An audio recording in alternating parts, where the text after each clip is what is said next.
involves being honest, though. Are you not concerned that he lied about what he did? Did he? He wasn't vetted. He wasn't vetted. James McMurdoch was one of those many candidates who wasn't vetted at all by the party. Look, I didn't know any of this when I took back over as leader. So you said you're going to put in place the most vigorous vetting system in place now. Do you think James McMurdoch would not go through this new vetting system? You can have your fun at Sky News. We've got 100,000 members. I've got 1 million followers on TikTok. Dame Andrea Jenkins has just joined us. She's our candidate for Greater Lincolnshire. You've had your fun. I'm off for lunch. Thank you. Yes, that's what you need to do. Act like a petulant child, throw a wobbler and then run away and don't take account for anything. That's the reform way.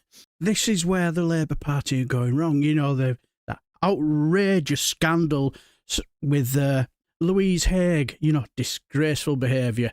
What he should have done was just do what Nigel Farage did, because it's far more serious than nearly enough, kicking 10 bells out of your girlfriend and going to prison for it. No, you just throw a strop and say I'm off for lunch and you've had your fun. But the thing is, as our fantastic Femi points out, he just highlights it brilliantly, the problem with this nonsense. You know how right-wingers claim that they're all about law and order, but one of their MPs, one of their members of parliament, is a convicted woman beater, somebody who repeatedly kicked his girlfriend when they were 20 years old. He wasn't a kid. He was a 20-year-old man. How many of you did that to a spouse or a partner when you were that age? That is who Nigel Farage and the Reform Party decided should be in charge of writing our laws. And I don't know whether Nigel Farage is actually going to address this. But if he does, let's get ahead of it right now. If they come out and try and say that this new revelation about him kicking his girlfriend is some just big surprise that they had no idea about, they've known it since the election. The only difference is what kind of assault they told the media it was. But they still knew it was enough to get the guy jailed. And if you are a man capable of doing that to a woman, you are a piece of shit. And yet Nigel Farage, Richard Tice, the Reform Party, they thought that that guy should play a role in running our country. So the Reform Party and anybody who supports them, literal pond scum. Absolutely spot on, isn't it? Totally agree. Thing is, what did Nigel actually know? Like as he said there, he said he wasn't properly vetted, as if that's all right. And what did he actually tell him? Who knows? But what we do know is that Farage is clearly not going to do anything about this situation, which speaks volumes, doesn't it? But after this fantastic video made by Femi, which, let's be honest, he is spot on, isn't he? He made another one where he's basically talking about these people who are defending him and, more importantly, about what sex they are. And it's very illuminating. Right now, my comments on Twitter and a few on here are filled with men defending the Reform MP despite what he did to his girlfriend, saying that we all make mistakes. It was 20 years ago. There has to be forgiveness. We need to allow people to rehabilitate themselves. And it reminds me of a debate that I had about the statue of Edward Colston, whether or not it should be removed. And obviously it was against a right-winger who was saying that it's a part of our history. We should allow these monuments to be in our high streets, etc.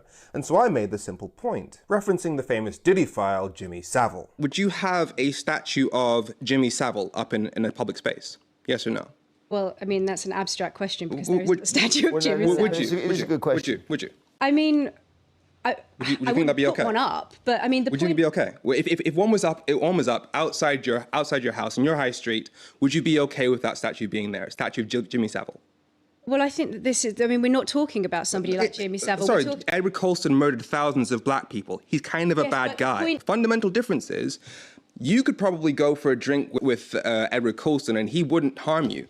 If I were to go for a drink with Edward Colston, he'd put me on a boat.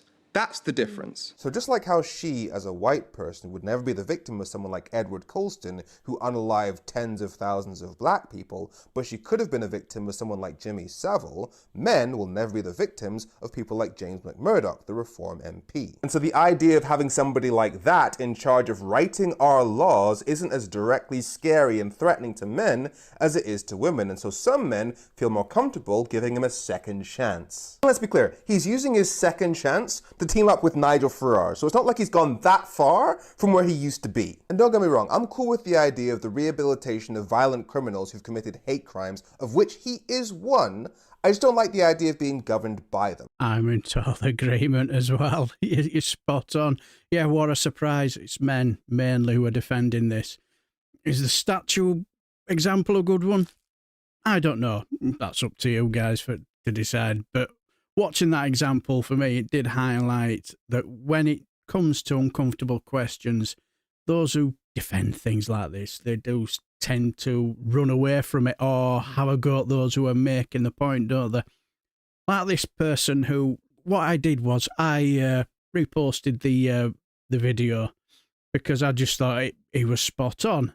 And let's just say it just highlights the nonsense. This person was saying, no, it's not spot on. His conviction is deemed spent under the Act. He's no longer a criminal. This is just a poisonous vendetta.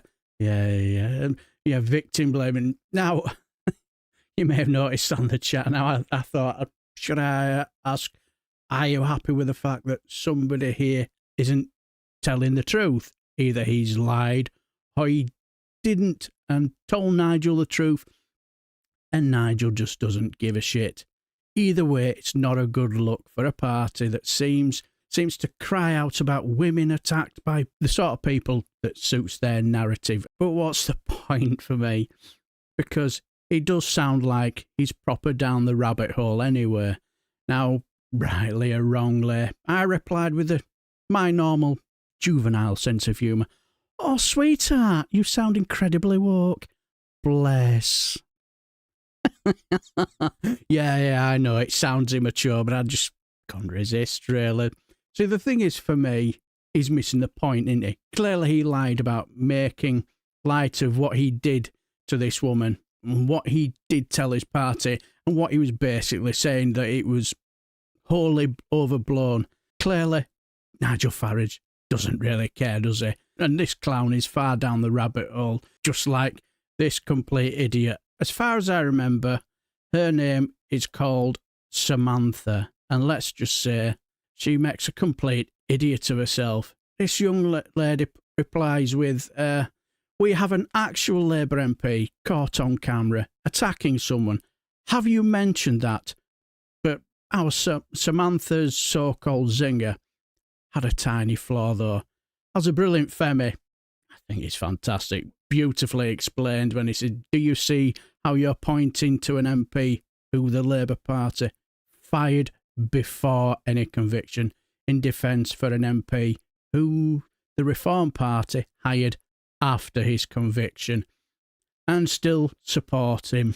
This is why your false equivalence doesn't work. I suppose you cannot help stupid, can you?